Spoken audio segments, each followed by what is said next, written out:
71 पे 71 डिस्कस करना है। तो which of the following statement are correct regarding scheduled banks in India? They are listed in the second schedule of the Banking Regulation Act. सत्यवचन।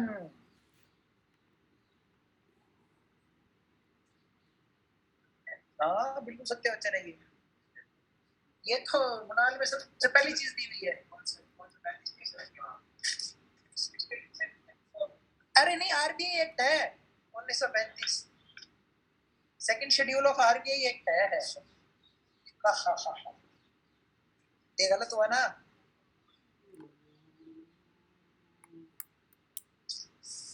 सही कह रहा है ये नवीन, आरबीआई एक्ट याद आ रहा है मेरे को जब। सही सही सही, बैंकिंग रेगुलेशन में थोड़ा जल्दबाजी कर गया। To qualify as a scheduled bank, क्या बकवास कर रहा है बीच में? Finger on the lips.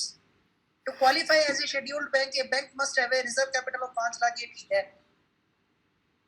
Non-scheduled bank are not entitled to borrow from RBI for normal banking purposes in all circumstances. नहीं सर, कुछ एक में तो अलाउड है। तो बी हो गया उत्तर। डाउट किसका था ये? वो मैं थोड़ा बैंकिंग रेगुलेशन की वजह से गलत कर गया, जल्दबाजी में।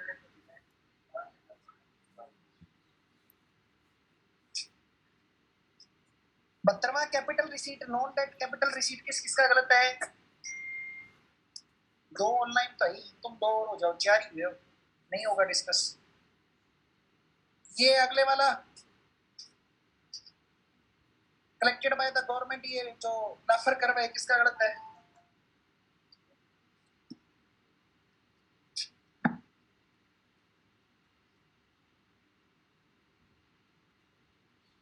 ये आईएफएससी किसका कौन है, क्या है? एक गलत हो गया, एक तो जन 2 हो गया, 4 5 हो गए, फिर तो करना पड़ेगा। IFSCA, finance minister is the x official chairman of IFSCA, ये गलत है। बी करूंगा सीधा, क्योंकि इसमें पहले वर्ड भी यूज कर दिया और बहुत ही लाइब्रेरी का एफर्ट होगा, भी उत्तर दूंगा इसका।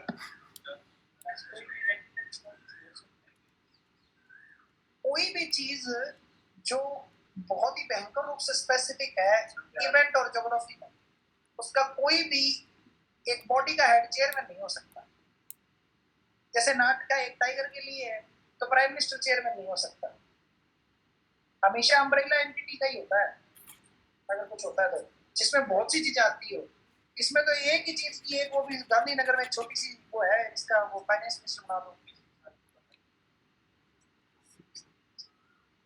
इफेक्टिव रेवेन्यू डेफिसिट, ये देखो इसमें वर्ड भी यूज किया, देखो FSCA is effective revenue deficit, गलत हुआ है तेरा। इकोनॉमी ऑप्शनल, जेएनयू विद्यार्थी, 2 गलत हो, 2 लोगों को गलत हुआ है। इफेक्टिव रेवेन्यू डेफिसिट वही है एसेट क्रिएशन के लिए जो देते हैं उसको घटा दो, यही नहीं है क्या? तो ये सी ऑप्शन हो गया। नबार्ड वाला किस किसका गलत है? एक, इकोनॉमी ऑप्शनल वाले 2, एक तेजन 3 गलत, 4 ही है भैया, आगे डिस्कस कर रहे हो। ये मेरे को लगता है तेजन का ठीक हुआ है, तेजन बोला नहीं गलत है, आपने पहले सपोज कर लिया ना। चल तेजन तेरे लिए करवा देता हूँ यार। नबार्ड 1986 एक्ट के तहत एस्टैब्लिश हुआ था। हो गया उत्तर। नाबार्ड 1986 एक्ट में बना था। अनलाइक, ये गलत हुआ है, सही हुआ है, क्या है? 77, हो 2 लोगों का बहुत।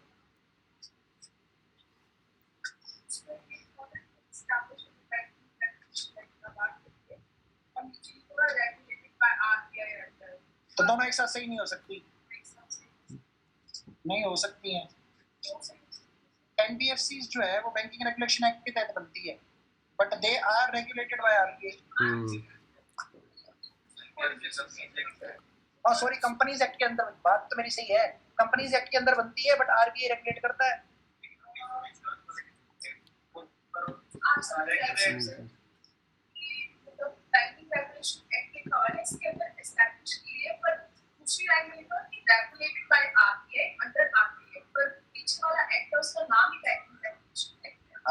लॉजिकल बात है। बढ़िया बोल दिया मैडम आपकी बात। तो ये कोयल की आवाज कौन निकाल रहा है? मेरा माइक ऑन है। तेरा माइक ऑन है तो तू कोयल की तरह क्यों बोल रहा है? मैं नहीं, बाहर कोयल ही बोल रही है, उसकी आवाज आ रही है। अच्छा, चंडीगढ़ में कोयल है? बहुत है इधर तो। यार ये मैं कहने वाला था, एक उनमें से कोयल यहाँ आके बैठी है। अभी उसकी आवाज आ रही थी जब अभी तुम थोड़ी देर पहले थे सुन रहे थे तो। चलो 77 का करो, किस किस का गलत है? 2 टेंशन गलत हुआ था क्या? सही है भैया। अरे अब नहीं कराऊंगा। एड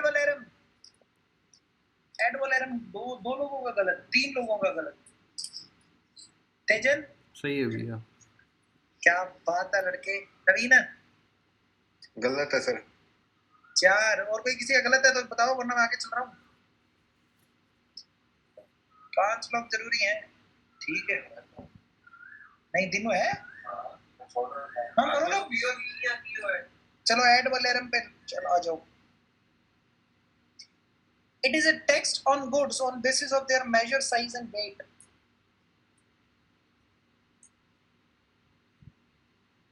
अगर ये मेजर, साइज और वेट पे है तो दूसरी स्टेटमेंट एक साथ सही कैसे हो सकती है?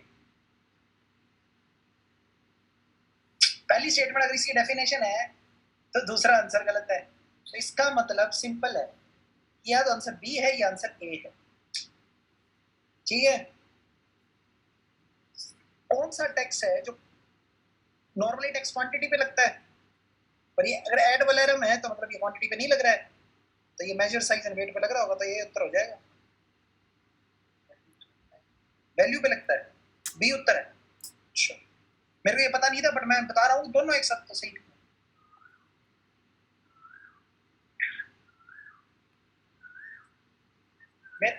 मेरे को इन चीजों में डाउट ही नहीं होता जब है ना दो दो ऑप्शन में जो बताऊं उनमें जो अगर कोई गलत हो रहा है ना तो मेरे को बहुत दिक्कत आती है, अदरवाइज कोई नहीं आती, हो जाए गलत। तो अभी टैक्स एक का गलत,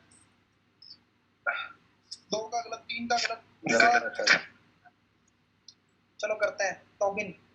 It is a tax levied on the spot currency conversion to reduce exchange rate volatility. It is a form of indirect tax. अगर ऐसा है कि मैं 100 रुपए लेके इस कंट्री में आ रहा हूँ, डॉलर, $1 मेरे यहाँ 75 रुपए का है, वही डॉलर 67 रुपए का है रशिया में, और रशिया रूबल का कन्वर्जन 1 रुपए का है। मैं अगर ये डॉलर यहाँ कन्वर्ट करवा के यहाँ लेके आ रहा हूँ तो मैं 7 रुपए कमा रहा हूँ, और इसी पे ये टैक्स लगेगा, है ना? क्योंकि स्पॉट कन्वर्सी conversion to reduce exchange rate volatility, इसको रिड्यूस करने के लिए टैक्स है। It is a form of indirect tax. Indirect कैसे होगा? तो डायरेक्ट होगा। मैं एक कहूँगा ऊपर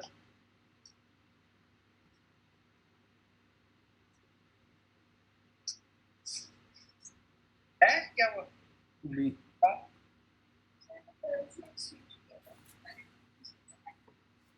हाँ तो डायरेक्ट ये तरीका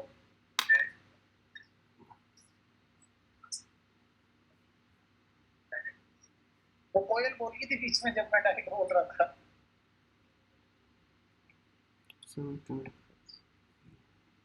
सेबी, एआईएफ, किस किस का सही है? गलत गलत किस किस का? हाथ पकड़ो। अरे किस किस का गलत है? गलत है सर। 4 लोगों का ही है, हाथ ऊपर ही रखो। 5 का है। चलो करवाते हैं, सिंपल सा है, इसमें से एक एलिमिनेट करना है क्योंकि ऑप्शन के हिसाब से है ना। Alternative investment fund in India as per the SEBI. तीसरा और चौथा एक साथ सही होंगे या एक साथ गलत होंगे, तो ऑप्शन जो है इन दोनों में से एक होगा, बी और सी में से, क्योंकि हेजिंग और म्यूचुअल तो कलेक्शन है नहीं है। हेज का मतलब वही होता होगा, अमीरों का म्यूचुअल फंड।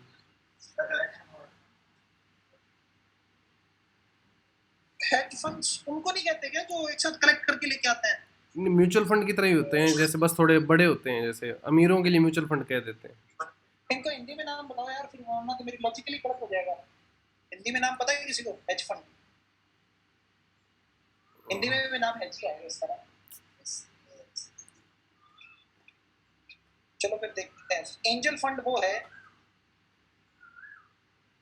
जो स्टार्ट करने के लिए दिया जाएगा। Alternative investment fund, AIF, I guess answer A हो जाएगा। 1 2 3 कारण बताऊं सिंपल सा। ऊपर वाले तीनों ही ऐसे हैं जो नॉर्मल पार्लेंस में यूज नहीं होते। चौथा यूज होता है। अगर ये AIF होता तो उसको अल्टरनेटिव क्यों कहते, कोई जो नॉर्मल पार्लेंस में।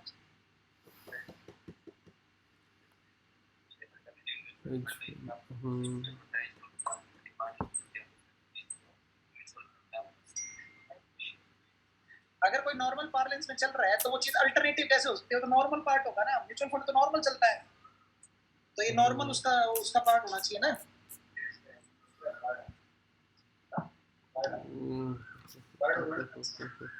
81वां CPI कवर्स WPI कवर्स।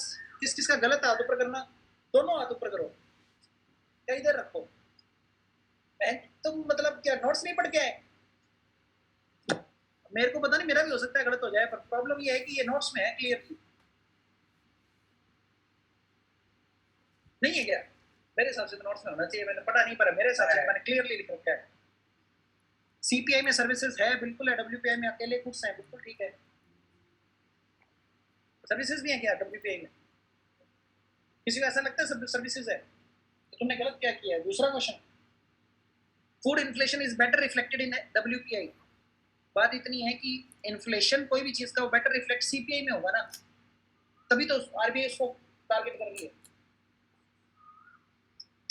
अगर इन्फ्लेशन जो लोगों तक पहुंच रहा है वो जहां बेटर रिफ्लेक्ट हो रहा है, RBI उसी को टारगेट करेगा। बताओ WPI से CPI में बेटर रिफ्लेक्ट कैसे हो रहा है इन्फ्लेशन? सब्जियां, तेल वगैरह उसमें इंक्लूड हो रहा है। बहुत ही बढ़िया। सब्जियां, तेल वगैरह, ट्रांसपोर्टेशन और लॉजिस्टिक जब जुड़ेगा तभी तो इन्फ्लेशन अच्छे से आएगा।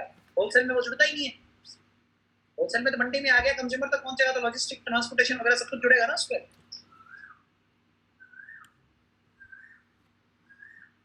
फिएट मनी हो गया होगा ठीक? ये गलत पता नहीं कैसे हो गया। गलत है गलत सर। है, देखते हैं। Correct about the fiat money. It cannot lose or gain value. अच्छा, it is backed by a physical commodity such as gold or silver. ये जरूरी नहीं है। It has intrinsic value, ये भी जरूरी नहीं है। रुपये की कहाँ है? It cannot be refused by a citizen of the country for the settlement of any kind of settlement. यही ठीक लग रही है। It cannot lose or gain value. It can हाँ नहीं, एक करेंसी में इंडियन इकोनॉमी, सिर्फ इंडियन इकोनॉमी में उत्तर C और D में से एक होगा ना।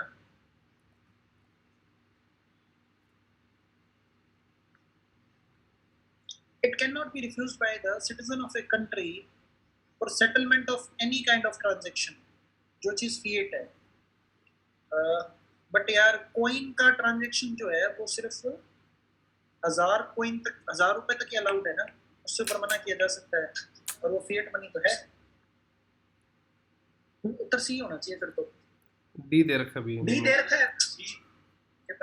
वो मुनाल के अंदर भी यूं था कि ऐसे उन्होंने लीगल टेंडर की डेफिनेशन, मेरे को ये कांसेप्ट भी पता है, सिर्फ इंडियन इकोनॉमी की बात हो रही है। अगर ये नॉर्मल इकोनॉमी की बात होता, मतलब इंडिया की इकोनॉमी में 2 रुपए का रेट 2 रुपए ही रहेगा, वो लूज कर सकता है when it compared to the global economy. That is correct. Sir inflation वगैरह हो जाए तो वैल्यू लूज नहीं होगी। हां सही बात है, बट डी स्टेटमेंट भी गलत है। पॉइंट, अरे डी भी गलत है। इंडियन गलत है कि मतलब एक पर्टिकुलर लिमिट तक है, इसमें नहीं कर लीगल टेंडर है। तो उत्तर क्या दे रखा है इन्होंने? डी दे रखा है इन्होंने। नहीं, डॉग नहीं उत्तर इसका। पर मुन्नाल बोलता है ना उस वीडियो में कि अरे सेटलमेंट मुझे पता है, वो 2007 का एक्ट है, payment and settlement system act, जिसके तहत ये रूल है। बट उसके तहत ये भी रूल है कि अगर कोइन जो है वो 1000 रुपए तक की सेटलमेंट तक ही यूज किया जा सकता है, उसके ऊपर मना किया जा सकता है। Coin is a fiat currency. वो सिर्फ 1 रुपए वाला 500,000 के मतलब अगर इनमें से कुछ करना होगा तो डी करना पड़ेगा। सही कह रहे हैं, ये स्पेसिफिक कॉइन की बात नहीं कर रहा। ओके स्क्वायर, क्या पेड़चाल लगा रखी है सारे आपस में बात करते। अगर आंसर करना होगा तो डी होगा इसका।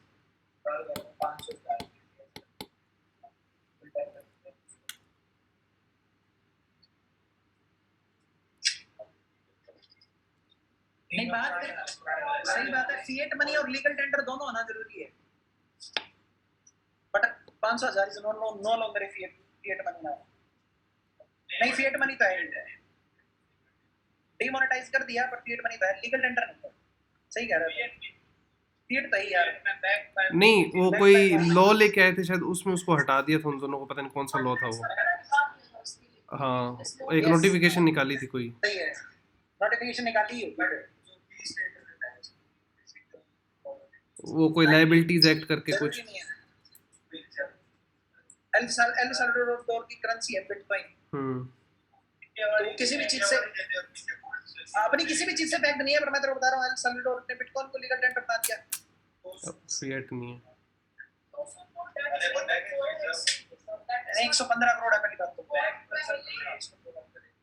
वो स्टैट्यूटरी रिक्वायरमेंट आरबीआई के तहत है, गवर्नमेंट का कुछ नहीं है उसमें 115 करोड़ का गोल्ड रखना।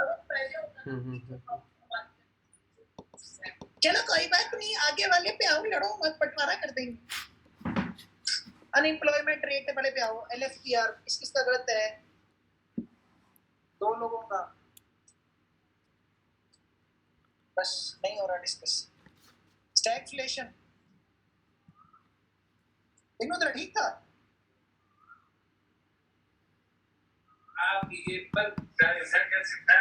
पहले डाके खोल दो। अरे ये कोयल जिसके बज रही है उसका सही था क्या? 83 गलत हो गया भी ये। तो 4 ही हुए, 5वां कोई और कैंडिडेट है क्या? 83 के नहीं है, फिर चलो आगे। 84 स्टैगफ्लेशन सही है, 3 घंटे में पेपर डिस्कस हो जाएगा, 3.5 घंटे सबका सही है, बहुत ही बढ़िया बात। गलत है सर, एक ही गलत, कोई दिक्कत नहीं है। एनबीएफसी वाला गलत है, वो तो ठीक था। तो 1 2 तेजन एनबीएफसी गलत भी है, 3 ही हुए। चलो आगे। हाँ जी, एलसीआरडी लेजर कम्युनिकेशन रिले डेमोन्स्ट्रेशन। ओहो साहब ने हाथ पर कर दिए था, तो ठीक है करते हैं। लेजर कम्युनिकेशंस रिले डेमोन्स्ट्रेशन, ये रिले का नाम तो मतलब क्या होता है? कतार, मतलब ऐसे रिले से, रिले रेस होती है, बैटल पास ओवर करते हैं, रिले रेस होती है। तो इसका सिंपल सा मतलब है, इसमें सैटेलाइट कुछ इस तरह के रहे होंगे 3-4 और लेजर बेस्ड कम्युनिकेशन है। It would use infrared light. Laser का फुल फॉर्म क्या होता है? लाइट एमिटिंग, नहीं वो तो ए हो गया, लाइट बोल गए। Light amplification, stimulated emission by radiation, ये फुल फॉर्म होता है ना? चलो एनीवे, मेरे को एक तो सीधा सीधा दिख रहा है कि उत्तर जो है, चलो पूरा सॉल्व ही करते हैं इसको ना। It would use infrared light. Laser के लिए यार कैसे कहूंगा ये,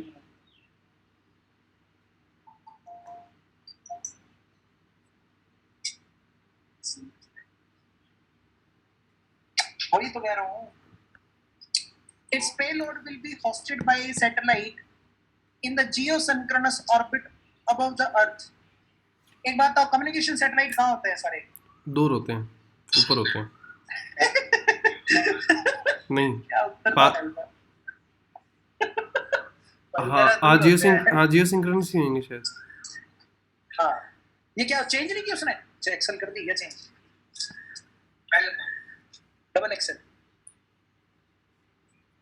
मेरा नाम लेते ही मान गया होगा।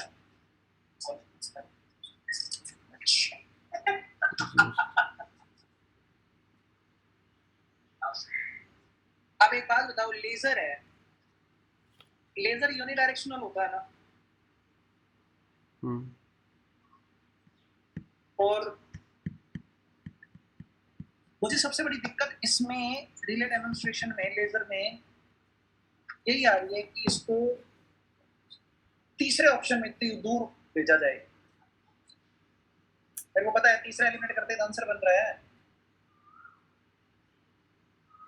But infrared light he use कर सकते हैं क्योंकि लेजर में वो तो यूज ही नहीं हो सकती। अच्छा दूसरा एक में ही है क्या? अरे थैंक यू यार, सी पर होगा। कैसे भैया? ये इसने मना किया था कि फिजिक्स की नॉलेज से नहीं करना। अरे लेजर है ना जो, हाँ जी, laser high energy light use ही नहीं कर सकते क्योंकि हाई एनर्जी लाइट को वो जो है यूनिडायरेक्शनल बनाना मुश्किल है क्योंकि 3 लेवल पंपिंग स्कीम होती है लेजर में, और वो सिर्फ लो फ्रीक्वेंसी उस पे हो सकती है। तू हाँ कैसे बोल रहे थे जन? क्या ब्रांच? ये 3 और 4 शायद ये कई टाइप की लेजर्स होती है ना, जैसे मेरे को नहीं। एग्जैक्टली याद नहीं, फर्स्ट ईयर में था ग्रेजुएशन में। आज संगीता तेरा गलत हुआ है क्या? ये अटेम्प्ट नहीं किया मैंने। ये कैसे अटेम्प्ट नहीं किया यार? बात ही सीधी है कि 2 ऑप्शन एक में ही था और लेजर अपने प्रॉपर सिलेबस में है फिजिक्स में। वो ध्यान नहीं दिया, वो सेकंड ऑप्शन वाला। It would use infrared light. एक सिंपल सी बात है, देखो मैं लेजर का एक बेसिक प्रिंसिपल बताता हूँ। ऐसे 2 एनर्जी लेवल्स होते हैं किसी भी कंपोनेंट में, किसी भी एटम में। मान लो 2 एनर्जी लेवल है, एक पे मान लो थोड़ी कम एनर्जी, एक पे ज्यादा एनर्जी। जैसे ही तुम बाहर से कुछ डालोगे ना, इसकी एनर्जी इंक्रीज होगी और ये सारा यहाँ जाएगा ऊपर वाले एनर्जी लेवल तक। मतलब किसी को धक्का दिया ऊपर वाली सीढ़ी पे चढ़ गया। लेजर में एक सिंपल सी चीज होती है कि कुछ चीजें यहाँ जानी चाहिए, कुछ यहाँ बचनी चाहिए, और वो दोनों मिलके एक साथ एक डायरेक्शन में बाहर निकलनी चाहिए। किसी को अब मान लो कि सीढ़ी से धक्का देके ऊपर पहुंचा रहे हो, लेजर में ऐसा करना है कि 7 लोग है ना, इतना धक्का दो कि 3 लोग ऊपर चले जाएं, 4 नीचे रह जाए। अगर आप बहुत जोर से धक्का दोगे तो 7 ऊपर चले जाएंगे ना। इसीलिए high energy wavelength high energy वाली ले ही नहीं सकते। विजिबल से ऊपर वाली जितनी भी है, एक्स रेज है, गामा रेज है, विजिबल रेंज है, ले ही नहीं सकते लेजर, क्योंकि वो सबको धक्का देके ऊपर ले जाएगी, तो लेजर एक्शन हो ही नहीं पाएगा। तो इंफ्रारेड लाइट का होना तो बहुत जरूरी है, या उससे भी नीचे।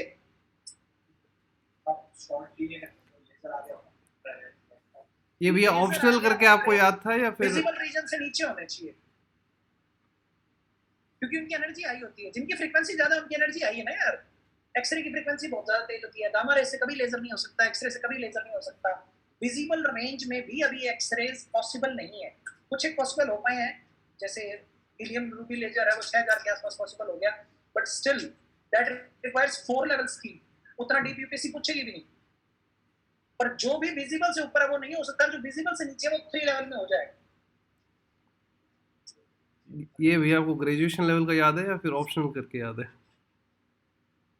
ये यार ऑप्शनल से, ऑप्शनल से बात है। सेकंड ऑप्शन है कि मैं ये इसका क्या सीन है? वो तो कब से सेकंड ही बता रहा हूँ मैं। लेकिन ये एक ही ऑप्शन में है ये वो। हाँ यार क्या करूं, पर ये सही होना चाहिए।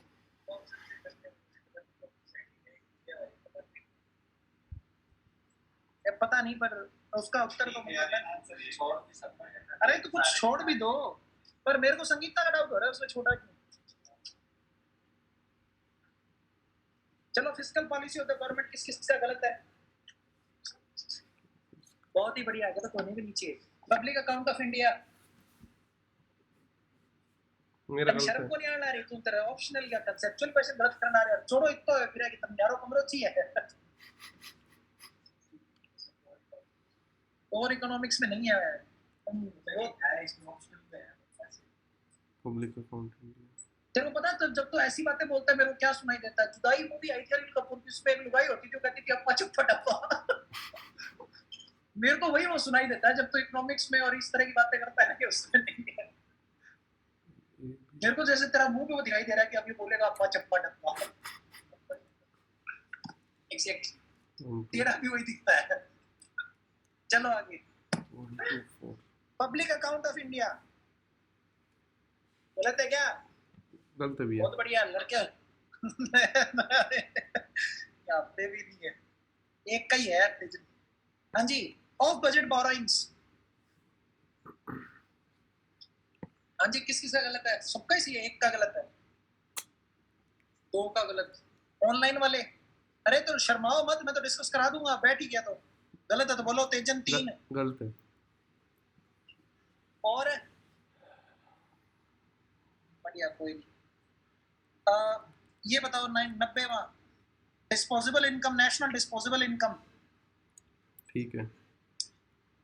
अरे तेजन का ठीक है तो नहीं करवा रहा मैं। National stock exchange of India, गलत है क्या किसी का? एक। गलत निफ्टी है।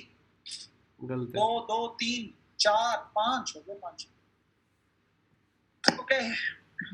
NSE, it is the third largest stock exchange in the world in the terms of market capitalization of listed companies. We do not know that yet.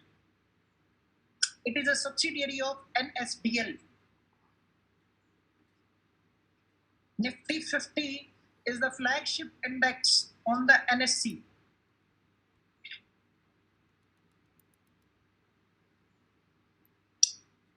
पहली तो नोट करेक्ट होगी, पार्टिसिपेशन काफी कम है।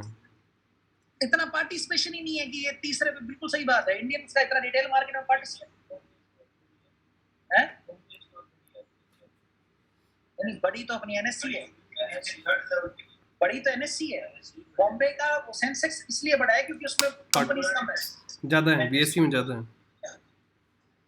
बीएससी में ज्यादा है companies, BSc में ज्यादा है, उनके रिक्वायरमेंट्स ज्यादा नहीं होती, लिक्विडिटी कम है। अच्छा।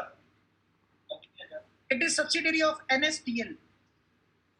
Okay, NSE is a subsidiary of NSDL. ये दो है ना, एनएसडीएल और सीडीएस, सेंट्रल डिपॉजिटरी, और सीएसडीएल, दो है ना ये। सीएसडीएल सेंट्रल सिक्योरिटी डिपॉजिटरी लिमिटेड है, और एक एनएसडीएल है, नेशनल सिक्योरिटी डिपॉजिटरी लिमिटेड। मेरे पास जो मैसेजेस आते हैं वो सीएसडीएल से आते हैं। ओके,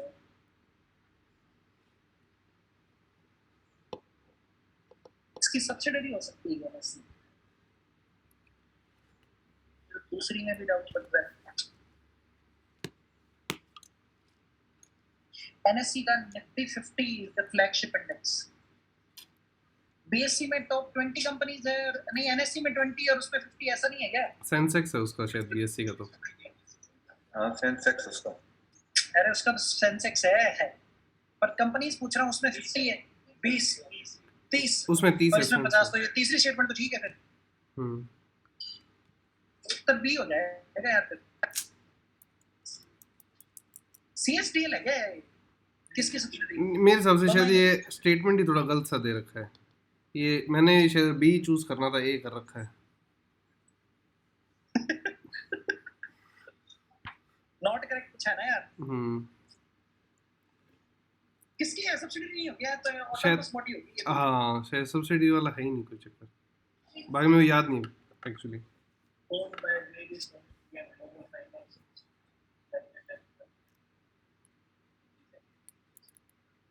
अच्छा, डिमांड पुल इन्फ्लेशन गलत हुआ है किसी का? देखो, कॉस्ट पुश को एलिमिनेट करना पड़ेगा। डिमांड पुल ठीक था सबका, एक का गलत, दो का गलत, ठीक है। आगे वाले पे आओ। Direct taxes in India to promote ease of doing business, गलत किस किसका? जल्दी बोलो यार, किसी का ही नहीं है। हाँ, रेणुका जी डैम प्रोजेक्ट, दो का गलत, 3।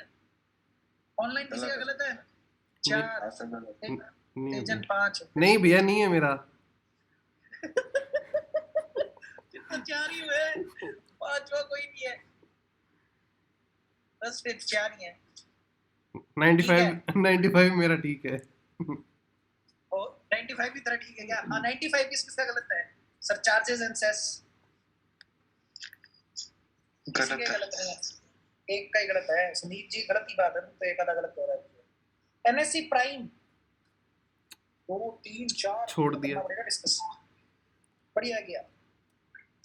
With reference to the recently launched NSC prime, देखो जो रिसेंटली लॉन्च है ना, उसमें से वो स्टेटमेंट हटा दो जो ऑलरेडी पहले चल रही है। समझ रहे हो? अब पढ़ते हैं। NSE Prime is a corporate governance initiative launched by SEBI. It is mandatory for all NSE listed companies to adopt the NSE Prime framework.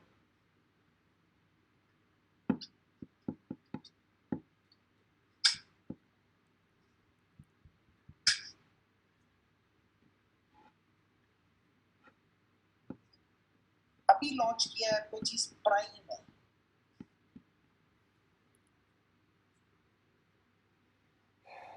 Prime का मतलब ये एक्सक्लूसिव होता है ना, एक्सक्लूसिविटी ऑल पे नहीं लगनी चाहिए। मैं बी एलिमिनेट करूंगा। अब पहला corporate governance initiative launched by CB. यार ये ठीक हो सकता है, पर बात इतनी है कि इसका डी तो लगाना नहीं है, ये लगाऊंगा मैं कौन सा डी है भैया। डी नहीं लगाना चाहिए यार। प्राइम का समझ गया ना, ऑल पे नहीं होगा कोई भी चीज प्राइम है तो। हीट अभ्यास गलत है किसी का? तो तेरा गलत है? मेरा भी गलत है। 2 3 4 5 गलत हो गए। देखो हीट का मतलब होता है गर्मी, और HEAT की कोई फुल फॉर्म भी होगी जिसका मतलब गर्मी से होगा। अभ्यास is practice, initiative of environment to combat forest fire generated global warming. Forest fire से जो ग्लोबल वार्मिंग होती है उसको कॉम्बैट करना है।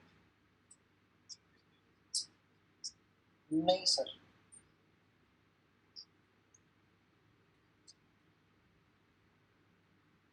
इसमें ग्लोबल वार्मिंग और फॉरेस्ट फायर की फुल फॉर्म ही नहीं मिलेगी। टी से थर्मल बनेगा कुछ, टी से थर्मल ऑप्शन में नहीं है। Indigenous unmanned aerial target system, तो अभ्यास तो इसमें भी हो रहा है। Code on air conditioning of buildings under BEE framework, इसमें प्रैक्टिस अब चाहिए नहीं, अभ्यास नहीं है। मिलिट्री एक्सरसाइज बिटवीन, उत्तरी बी बच गया।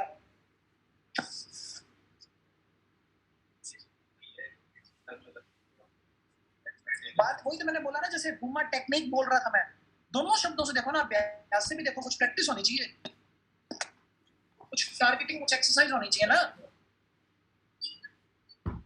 फिर भैया ये डी कैसे एलिमिनेट होगा फिर भैया? अरे हीट, हीट से कोई लेना देना नहीं है मिलिट्री एक्सरसाइज के इन दोनों में। अरे हीट का क्या मतलब हुआ? यूएस वालों को क्या जरूरत है गर्मी की फाइटिंग करने की? चाइना को भी कहाँ जरूरत है गर्मी की फाइट करने की?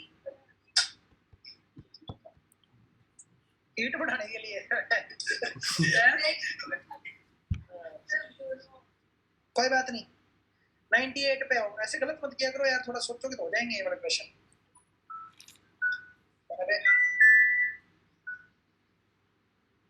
Work participation rate, which of the following best describe the work participation rate? गलत तो है किसी का?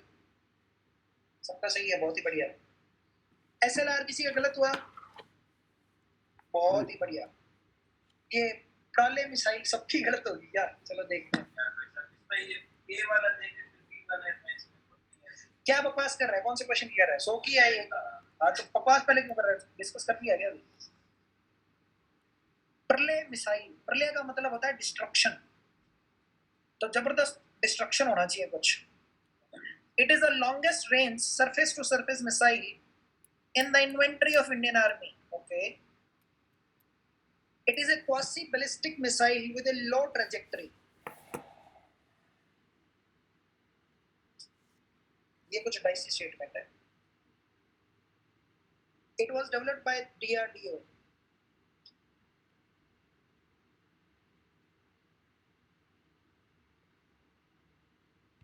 बात ये है कि प्रलय का मतलब होता है डिस्ट्रक्शन।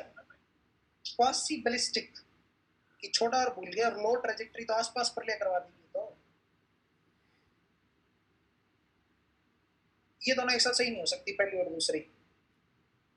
लॉन्गेस्ट रेंज का तो नाम ही मतलब अग्नि 5 है, तो प्रलय तो लॉन्गेस्ट रेंज नहीं होनी चाहिए। उत्तर में तो डी करूंगा।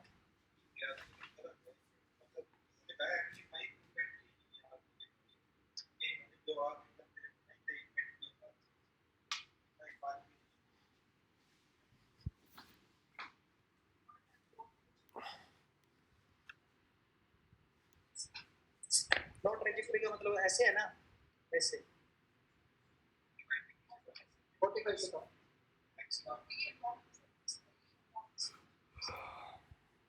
लॉन्गेस्ट रेंज का मतलब ये है कि आपको 45 पे फेंकना पड़ेगा।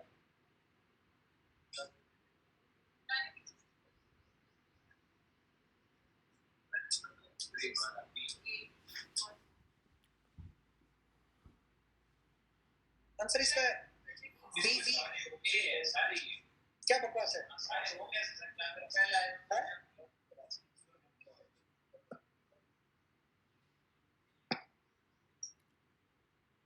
नहीं यार,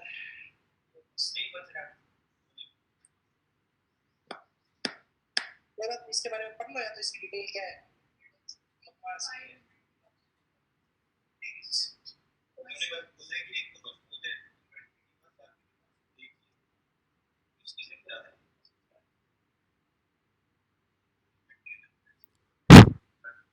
यार अगर लो ट्रेजेक्टरी है, मेरी बात सुनो, तो क्रूज होनी चाहिए ना, बैलिस्टिक क्यों है फिर?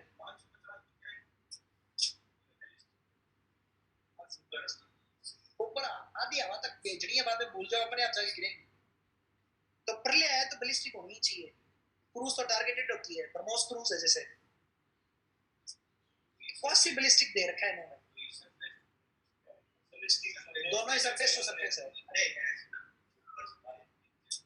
अरे गुरुदेव, बैलिस्टिक का मतलब होता है कि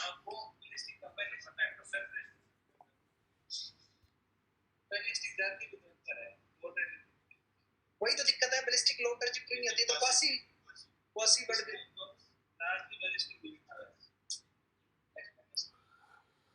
नहीं है दूसरी स्टेटमेंट सही, दूसरी स्टेटमेंट सही नहीं है। आंसर बी या डी में सही होगा। चलो कोई बात नहीं, इस पेपर में एटलीस्ट 100 नंबर आने चाहिए, आई बिलीव। ज्यादा मुश्किल नहीं था पेपर। चलो ज्योग्राफी की क्लास कब करें? कल शाम को देखते हैं, दिन में ही करते हैं, एक साथ ले लेंगे। कल इंटरव्यू दे के आ रहा हूँ मैं, फिर देखते हैं।